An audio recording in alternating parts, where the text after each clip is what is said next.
Joshua Kane, Blood, Sweat and Shears.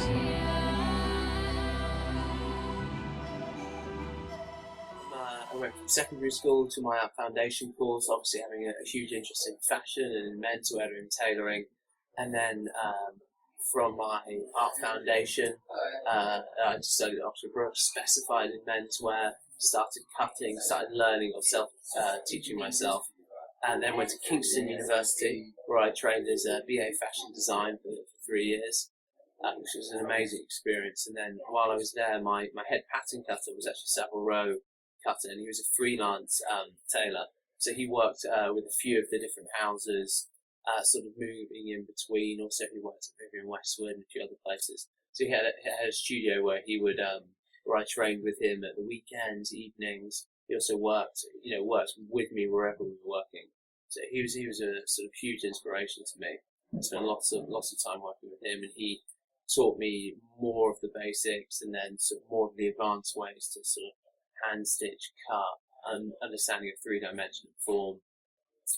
So I sort of worked with him through 2 of my 3 years at university. Finished my BA degree, finished my final collection. Then I moved to New York to a little bit. I actually sold my first suit while I was at university as well. So I was making all my own tailoring throughout university, wearing it day in, day out, and then sort of built up from pictures and people seeing what I was wearing and sort of a handwriting and more of a unique style. People would ask where I got it from, can I get one? For a couple of years I sort of said, you can't buy them, they're not for sale, etc. To a point where a friend really wanted one for an appearance for something he was doing. So I said, yeah, of course, you're a friend. I would love for you to wear something I've made. So I sold it for like next to nothing. I made a loss on it, especially with the hours involved. But, it was a real thrill to make something for a friend and then to be so proud of it. He still owns it today, actually. He still wears it as well. And it's a bit old, can we get another one? So yeah, I finished there. I started actually doing my labeling, my branding 10 years ago when I left. So I had my label. It's evolved like 4 or 5 times since, to a point where it's never going to change now. But it was set in stone. The concept and the ethos behind the brand hasn't changed. I went to New York.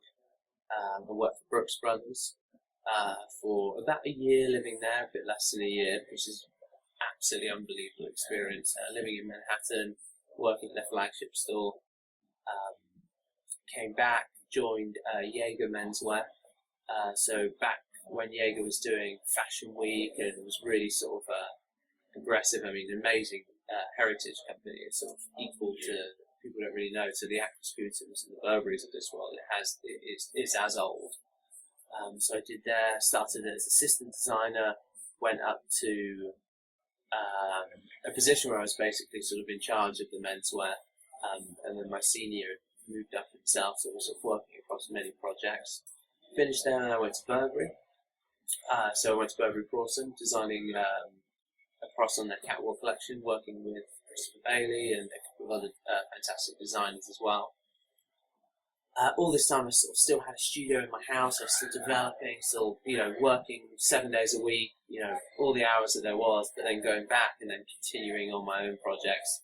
I always loved making, always loved developing, hand stitching and cutting things up, and to not have that, I think, was kind of never fulfilling me creatively. So I developed that and sort of sold a few more pieces, but mainly it was completely self-indulgent. It was just making tailoring that I liked to wear, because I never liked to buy tailoring anywhere else. I finished Burberry, and then I went to Paul Smith as senior menswear designer. I think I did just a bit less than 3 years there, working across all manner of aspects, from menswear collection, accessories, designing all their fabrics, everything, from packaging to bags to hangers to buttons to the whole brand in itself. I was working across, which was really amazing. Paul's a huge inspiration of mine as a young designer, so to work with him was incredible.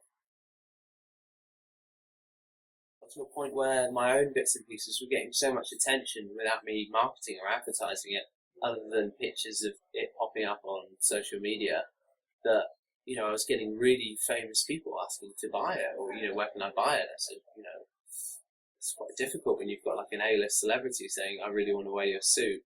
You know, at one point do you say, you know what, I'll make you one? And at that point, I didn't have time to do it, so I had to leave my job. So I quit my job, went back to my house. Foolishly, was just like, okay, right, what the hell have I done? This is kind of nerve-wracking. Called two friends of mine that were just graduated. They were looking for internships. I said, come to my house. They said, why? I said, you've got a job. They said, amazing. Started the next morning, laid out patterns on my carpet in my house. Like, I had a studio, but I mean, when I say studio, it was a mannequin, two machines, and one cutting desk. It wasn't set up for anyone other than a one-man working station, which is what I was until that day. And that point was about 17 months ago, where I was sat in my house, and then we made a business plan, knocked together a plan of what I wanted to do and where I wanted to go. Immediately I ordered bulk on all my trims. My labels, I like quadrupled the order. Buttons, I ordered more, etc., etc. I had my designs and swatches for my own fabric designs, all my own selvage edge, for example. Immediately just ordered some and kind of just invested all of my savings into progressing the brand. Other than making one suit, can I make 5? You know, can I make 6? Can I make 7? You know, can I have like 4 solid fabrics that are my fabrics and they're the basis for the collection? And then just evolved, and we've been sprinting ever since. But not ever damaging quality. Quality always comes first. And just sort of really just designing what I want to design. And just over time we picked up some amazing teams and individuals that become a part of the journey.